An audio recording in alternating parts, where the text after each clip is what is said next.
c'est un avis personnel, mais je crois qu'on hérite de milliers d'années d'antisémitisme.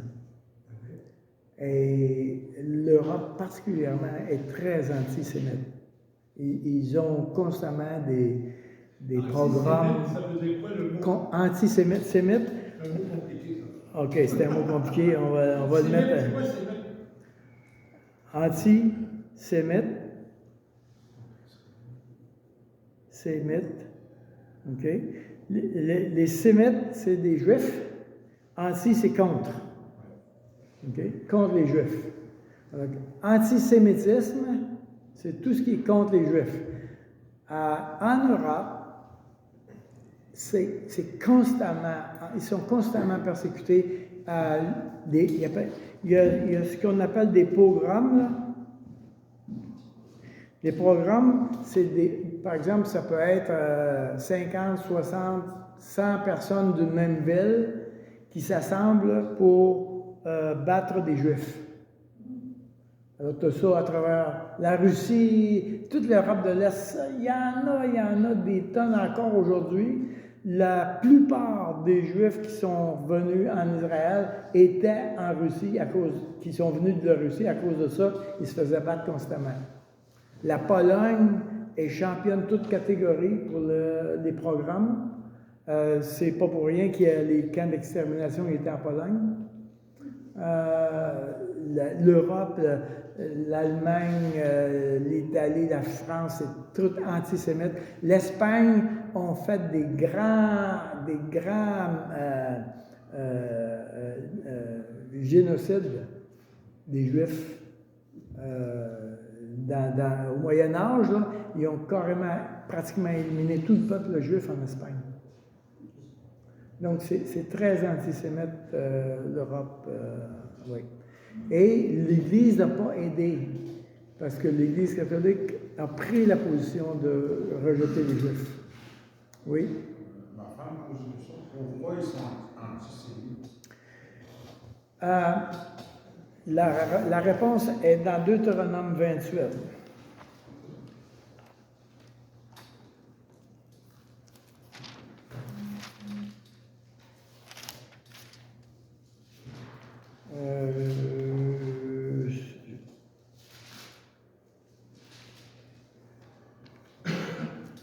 Juste une minute, là, je vais vous...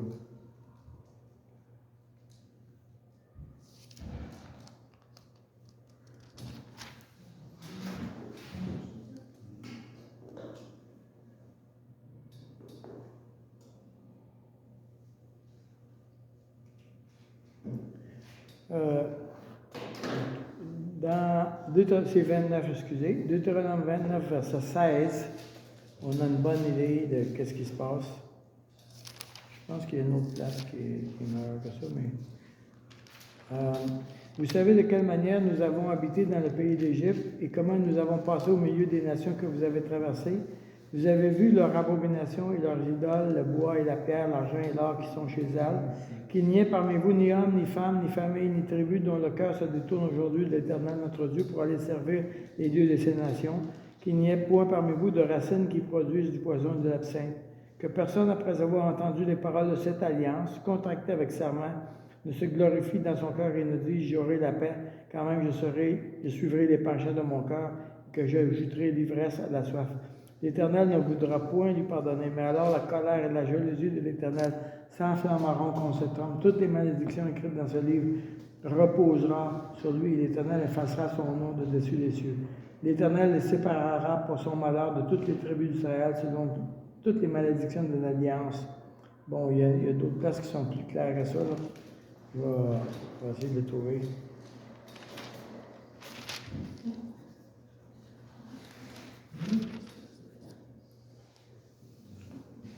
C'est-tu 28-15? L'idée de...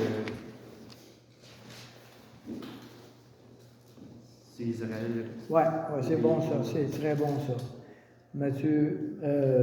Deutéronome 28, verset 15. Si tu n'obéis point la voix de l'Éternel ton Dieu, si tu n'observes pas et ne mets pas en pratique toutes ces lois, toutes les lois que je te prescris aujourd'hui, voici toutes les malédictions qui viendront sur toi et qui seront sur ton partage.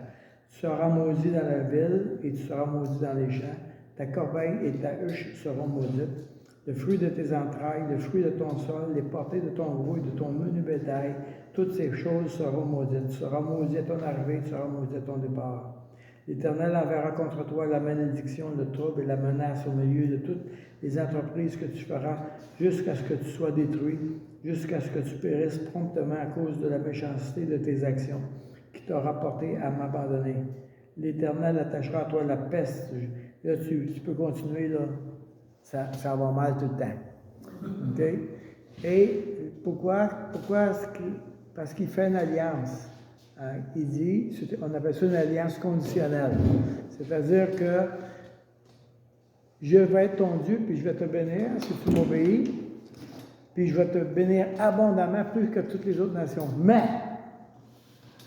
on est dans le système du mariage. Là. OK? On est deux. Pour que ça fonctionne, il faut que ça marche les deux bords. Si toi tu me désobéis, voici les malédictions. L'alliance, c'est pour ça que c'est devenu une alliance inconditionnelle, c'est que Jésus a rencontré toutes les conditions qui réclamaient des alliances. Donc maintenant, même quand, comme croyant, je désobéis, je ne suis pas frappé du malheur. C'est toujours Jésus qui porte la conséquence. Mais pour le Juif qui n'a pas reconnu le Messie, il est toujours sur cette alliance-là, lui. Et c'est intéressant, j'ai écouté un rabbin l'année passée, il a dit, je vais vous prouver que Dieu existe. Et puis il a pris ce texte-là. Et il a dit, voici pourquoi je crois que Dieu existe. Tous les malheurs qu'il y a là, ils sont arrivés à nous. Et c'est intéressant comme idée, mais on dit que j'ai jamais fait la vérification historique là-dessus, mais je fonctionne sur ce que le rabbin a dit. Mais on dit que le peuple juif n'a pas rarement été capable de rester dans un pays plus que 100 ans sans être persécuté. Il a constamment été persécuté. Pour revenir à la question initiale pour le millénarisme, je crois que c'est beaucoup relié avec l'histoire de l'Église catholique, qui, elle, était Amen. Elle l'est encore d'ailleurs. Okay. Alors, je pense que c'est beaucoup plus relié que le prémillénium est apparu avec Darby, pour le milieu anglophone, mais quand on fait l'histoire de l'Église jusqu'aux apôtres, on découvre que non, ils croyaient le prémillénium. Ils croyaient à ce système-là, mais il est moins évident parce qu'il y a eu le fameux antisémitisme, donc on le retrouve moins. Avec les rabbins, dans la tradition rabbinique, on le trouve partout, mais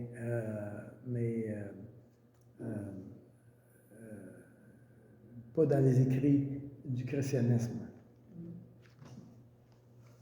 On a le fameux texte de 2 Thessaloniciens qui nous donne une information. 1 Thessaloniciens, c'est-tu 1 ou 2? 1, je pense. 1? 1 chapitre 4. Ben, si c'est le verset d'aujourd'hui. Non, c'est pas 1. Non, c'est 2 Thessaloniciens, chapitre 2.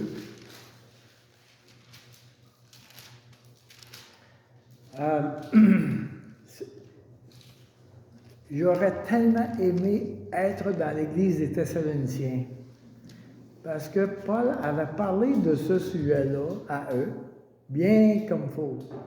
Alors, quand il les écrit de nouveau, il présuppose qu'eux autres connaissent des affaires que nous, on ne connaît pas. Fait qu'il ne les a pas écrits, lui, parce qu'ils doivent y savoir, j'en ai assez parlé longtemps. Okay? Alors, pour ce qui concerne chapitre 2, verset 1, Pour ce qui concerne l'avènement de notre Seigneur Jésus-Christ et de notre union avec lui, nous vous prions, frères, de ne pas vous laisser facilement ébranler dans votre bon sens et de ne pas vous laisser troubler, soit par quelques inspirations, soit par une parole ou une lettre qui semblerait venir de nous comme si le jour du Seigneur était déjà là. Alors, c'était eux autres, c'était méga intense. Il y en a qui avaient arrêté de travailler parce qu'ils étaient sûrs que demain matin, le Seigneur va arriver. Ça fait que, verset 3, que personne ne vous séduise d'aucune manière, car il faut que l'apostasie soit arrivée auparavant et qu'on ait vu paraître l'homme impie, le fils de perdition. Alors là, il dit, là, il parle d'une chronologie. Il y a une chronologie qu'il connaissait, lui, que nous, on ne connaît pas complètement. C'est ça, c'est notre problème. Parce que lui, il avait l'information, mais il l'a pas. Il a peut-être écrit à quelque part, mais les lettres se sont perdues en cours de route. Okay? Mais il dit, voici la séquence, une des séquences, c'est qu'il faut que l'apostasie soit arrivée auparavant et qu'on ait vu paraître l'homme impie, le fils de la perdition. L'adversaire qui s'élève au-dessus de tout ce qu'on appelle Dieu ou de ce qu'on adore. Voyez, là, c'est un exemple de différence entre le prémil et le Hamel. Parce que pour le Hamel, Satan est attaché déjà. Il est attaché à cause de Jésus, de l'œuvre de Jésus. Alors que ici, Paul dit, c'est pire que ça, il va y avoir un antichrist, un homme impie qui va apparaître. Le système prémil dit il y a un antéchrist. Voyez-vous, c'est le seul système qui prévoit un antéchrist. Alors, bon, c'est sûr que je parle pour ma paroisse, là. Mais...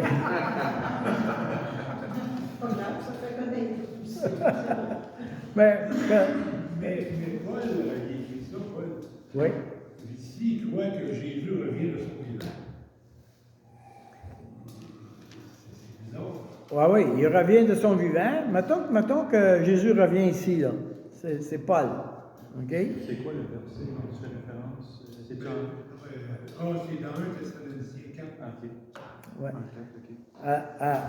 OK. Mettons que Jésus revient de son vivant. Lui, Paul pense que oui, de mon vivant, je vais voir Jésus revenir. OK? Mais, Il faut que l'Antéchrist arrive avant. mais là, il dit, énervez-vous pas les Thessaloniciens, là. Avant le retour de Jésus, là, il y a l'Antéchrist il faut qu'il arrive. C'est ça qu'il dit. Néron. Ben, il y en a qui ont... Il y a eu tout ça. Ben, Hitler est devenu l'Antéchrist. Il y a 4-5 papes qui ont été les Antéchrists. Bon, on a essayé d'identifier les Antéchrists au fur et à mesure que l'histoire passait, là. OK?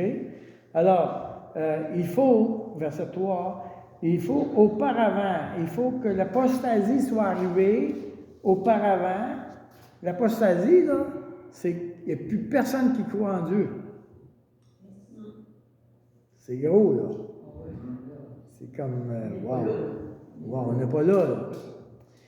Car et qu'on a vu paraître l'homme impie, le fils de perdition.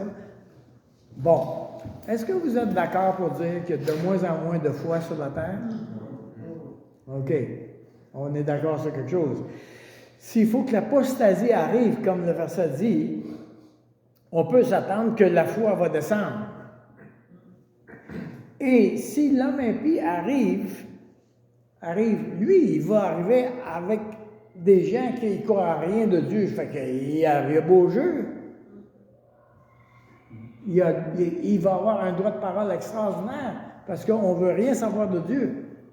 Lui, il arrive et il dit, c'est moi Dieu maintenant. Mais il ne dira pas ça de même tout de suite au départ. Il va être bon. OK? Qu'on a vu l'homme impie, le fils de perdition. Alors là, ceux qui sont pré-trèbes, c'est-à-dire qui sont prémillénaires pré-trèbes, disent il faut absolument que l'enlèvement ait lieu avant l'Antéchrist, parce qu'autrement, qu'est-ce qu'on ferait? C'est qu'on n'attendrait pas le Messie, on attendrait l'Antéchrist. Voyez-vous? Parce que c'est lui qui va arriver en premier. Alors, ça, c'est l'argument qui est donné, là. Qu'est-ce qu'ils font des 144 qui ont le sceau de Dieu sur leur front? Ah ben, pour le pré-mille, il n'y a pas de problème. Non, mais le pré-trib. Le pré-trib, Ouais. pour le pré-trib, ben c'est parfait. Les